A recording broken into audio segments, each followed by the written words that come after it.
paz do Senhor Jesus, gente, tudo bom com vocês? No vídeo de hoje a gente vai finalmente finalizar nosso estudo a respeito do livro de Ruth. Um livro que trouxe muitos aprendizados de verdade. Eu fiquei surpresa com o quanto eu pude relembrar de tudo que eu já havia lido do livro de Ruth e o quanto foi realmente novo pra mim quando eu acabei lendo ou estudando. Então foi realmente maravilhoso.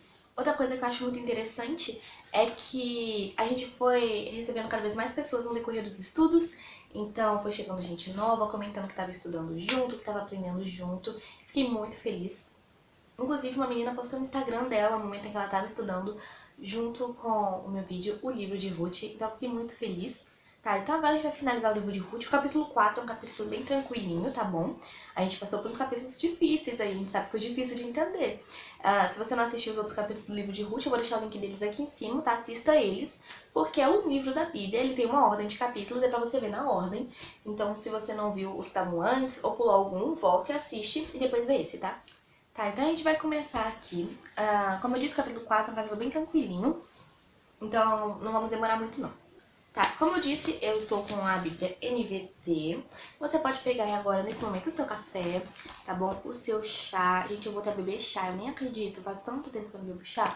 Fazia tanto tempo, né? Agora eu tô bebendo chá todo dia. Mas enfim. Aí você pega aí o que você quiser, pega o caderno, caneta, o material que você costuma usar pra estudar. O que você precisar, se você usa algum comentário, algum manual. Enfim, pega tudo, senta aí, se prepara pra gente começar a ler a Bíblia agora, tá bom? Eu não tô com meu café agora, porque eu acabei de gravar um vídeo e eu já tomei café, e se eu tomar outro vai dar ruim, né? Então é por isso que eu tô sem o cafezinho hoje, mas tudo bem, pode pegar o seu café aí. Eu não vou olhar. Tá, vamos começar. Boaz foi à porta da cidade e sentou-se ali. Nesse momento ia passando o parente resgatador que ele havia mencionado. Boaz o chamou. Venha cá e sente-se, amigo. Quero conversar com você. O homem foi e se sentou. Então Boaz chamou 10 autoridades da cidade e pediu que se sentassem com eles. Em seguida disse ao resgatador da família: Você conhece Noemi que voltou de Moabe? Ela está vendendo a propriedade de nosso parente, Elimeleque. Pensei que devia falar com você a esse respeito para que você a resgate, caso tenha interesse. Se quer a propriedade, compre-a na presença das autoridades do meu povo. Se não tiver interesse por ela, diga-me logo, porque depois de você, sou o resgatador mais próximo. E o homem respondeu: Está certo, eu resgatarei a propriedade.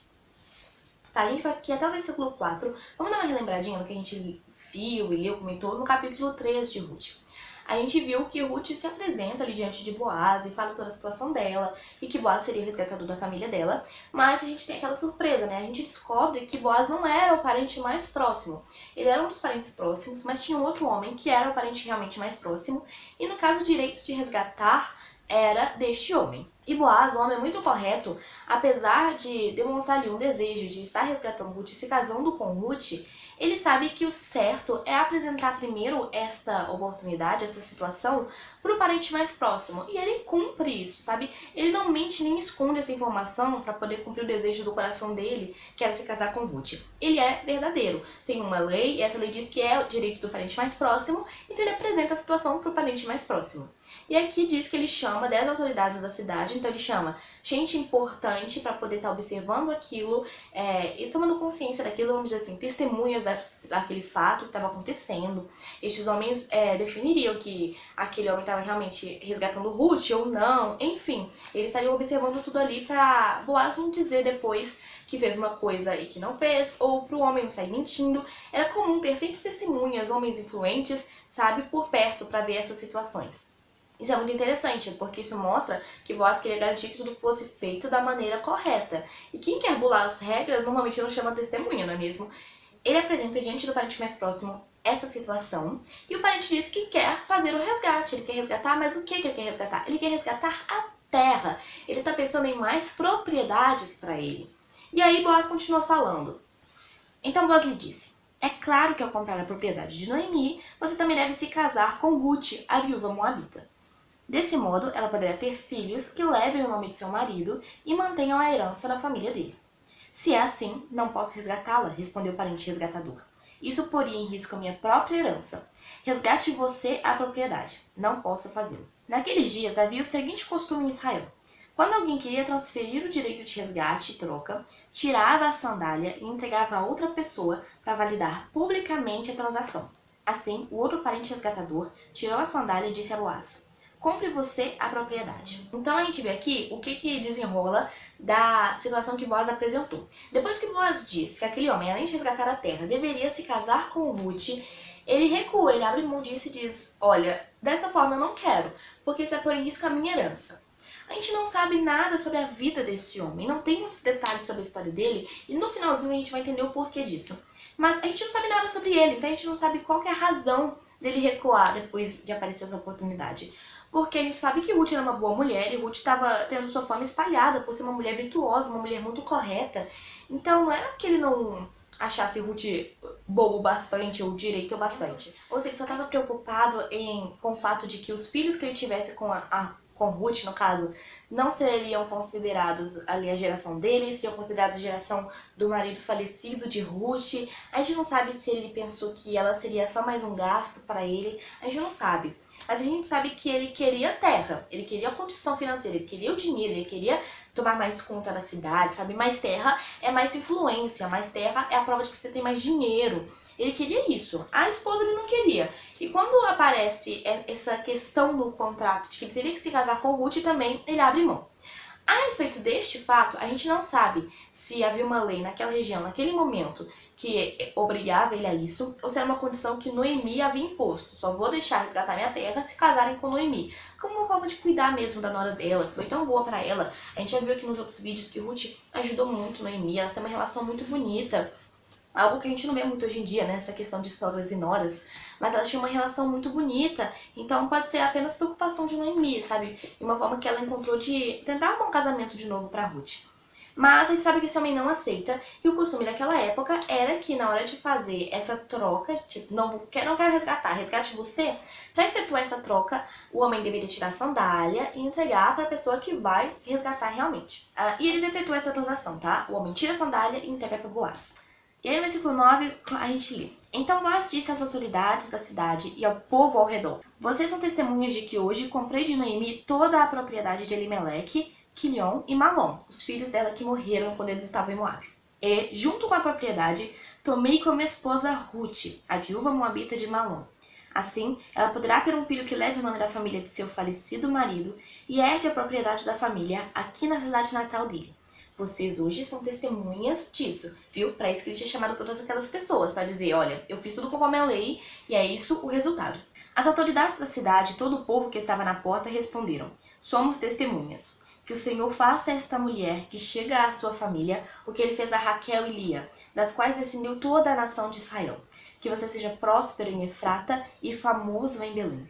Que o Senhor lhe dê com esta jovem uma descendência numerosa como a de nosso antepassado Pérez, filho de Tamar e Judá. Aqui a gente vê como esse povo também desejava bem para Boaz e para Ruth. Como eu disse, a fama de Ruth tinha se espalhado, então eles sabiam que ela ia ser uma boa mulher. E Boaz também tinha um comportamento que a gente viu que era muito íntegro, então ele também deveria ter essa fama de ser um bom homem. Então era a união perfeita, sabe? Todo mundo queria que aquilo desse certo. E eles começam a fazer, vamos dizer, essa oração, esse pedido a respeito de como seria a vida de Ruth com Boaz e de todas essas coisas boas que eles desejam para esse casal. E aí eles falam algumas coisas a respeito de Ruth que são bem interessantes. E eles dizem primeiro assim: que o Senhor faça a esta mulher que chega à sua família o que ele fez a Raquel e Lia. Ou seja, o que ele fez a mulheres que foram férteis, tá bom? Aqui eles estão dizendo respeito nem tanto ao quanto essa mulher é famosa, porque no caso eles poderiam dar outro exemplo de mulher. Mas eles estão falando sobre a fertilidade, isso é importante. Então eles desejam que isso aconteça na vida de Ruth. E aí também diz que você seja próspero em Efrata e famoso em Belém, que você cresça ainda mais, esse casamento vai ser bom, isso vai te fazer mais próspero, mais importante, você vai crescer muito. E no final, eles falam, né? Que o Senhor lhe dê com essa jovem uma descendência numerosa, como a de nosso antepassado Pérez, filho de Tamar e Judá.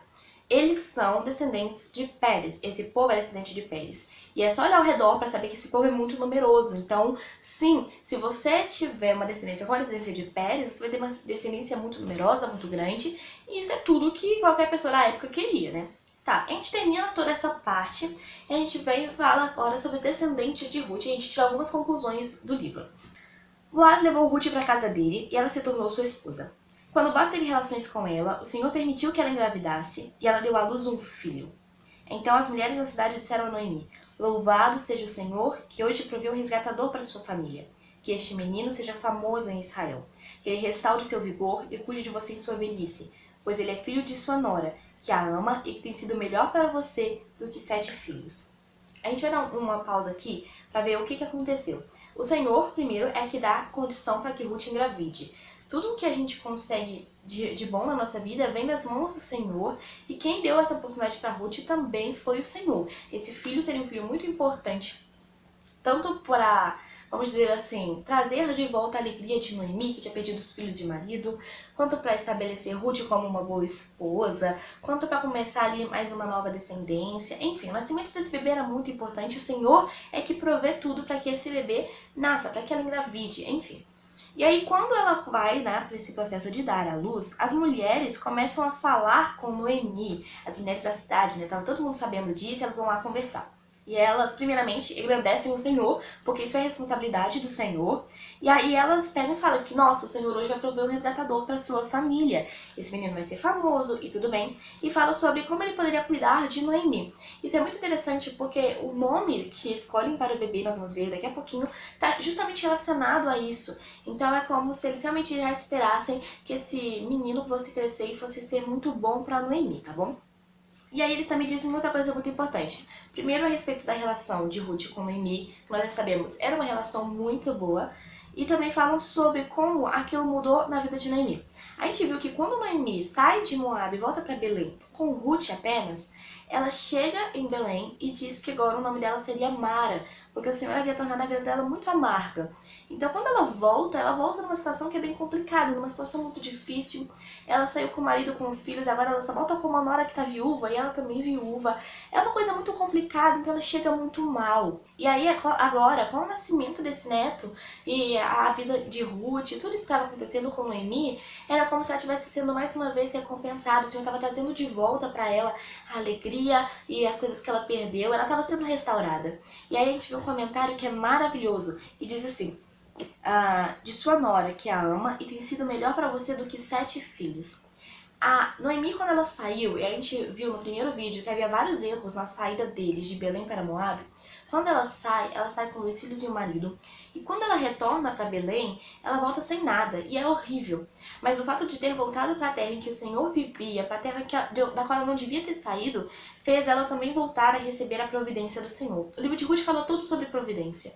E Noemi reencontra a providência no último capítulo, quando a gente chega à conclusão de que Ruth era tão boa para ela que valia mais que 7 filhos. Ela perdeu 2, mas o Senhor recompensou na vida dela de forma que ela não sentisse essa dor de forma tão grande pro resto da vida. Ela começou a ser recompensada, o Senhor começou a tratar o coração dela, os sentimentos dela e fazer ela ficar bem de novo.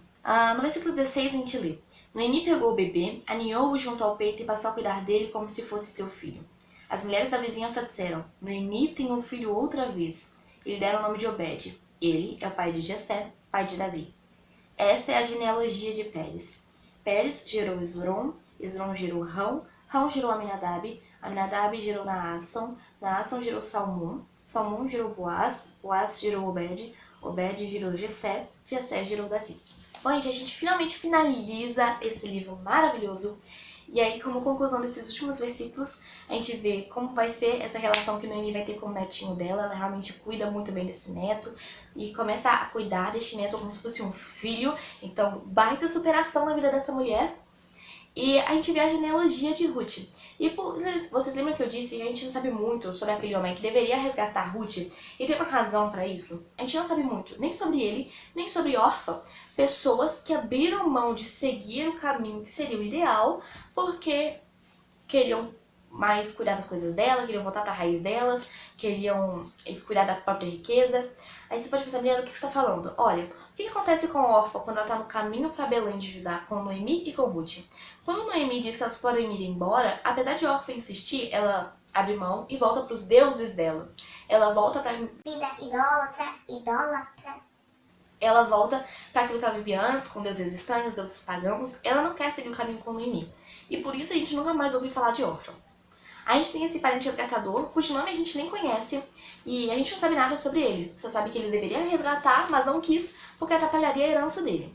E nós não ouvimos mais falar a respeito desse homem. Mas a respeito de quem ficou aqui e fez exatamente o que o Senhor queria, Noemi, Ruth, Boaz, a gente sabe muito. Que a gente sabe principalmente que o que vem gerando depois deles é maravilhoso. A gente sabe que a descendência dessa mulher é uma descendência incrível. Então a gente vê aqui o que acontece com quem escolhe se afastar dos caminhos do Senhor e seguir o desejo do coração e seguir o dinheiro. Essa pessoa ela é simplesmente esquecida. Mas para quem segue o caminho do Senhor e vive o propósito do Senhor, não apenas se torna uma pessoa lembrada, uma pessoa importante, como a sua geração e os seus descendentes também serão pessoas assim. E a gente sabe que os descendentes de Ruth são pessoas assim. A gente conhece eles, a gente ouviu falar deles, nós sabemos sobre a história deles. Bom, gente, então é isso, o vídeo de hoje é isso. Espero que vocês tenham gostado. Eu amei estudar o livro de Ruth com vocês. Nós aprendemos muito no decorrer destes capítulos. É isso, o vídeo de hoje é isso. Se você gostou, não esqueça de deixar o seu like, se inscrever no canal se ainda não é inscrito, deixar aqui nos comentários o que você achou, quanto você aprendeu com o livro de Ruth, qual livro você quer, qual passagem, qual personagem, o que você quer que a gente estude no próximo Hora do Estudo. Vamos deixando sugestões e comentários para eu poder estar fazendo a lista e trazendo aos pouquinhos para vocês. Por hoje é isso, até o próximo vídeo, até a próxima Hora do Estudo, até o próximo, enfim, o que a gente trouxer aqui pra esse canal primeiro, não é mesmo? Então é isso, tchau, tchau.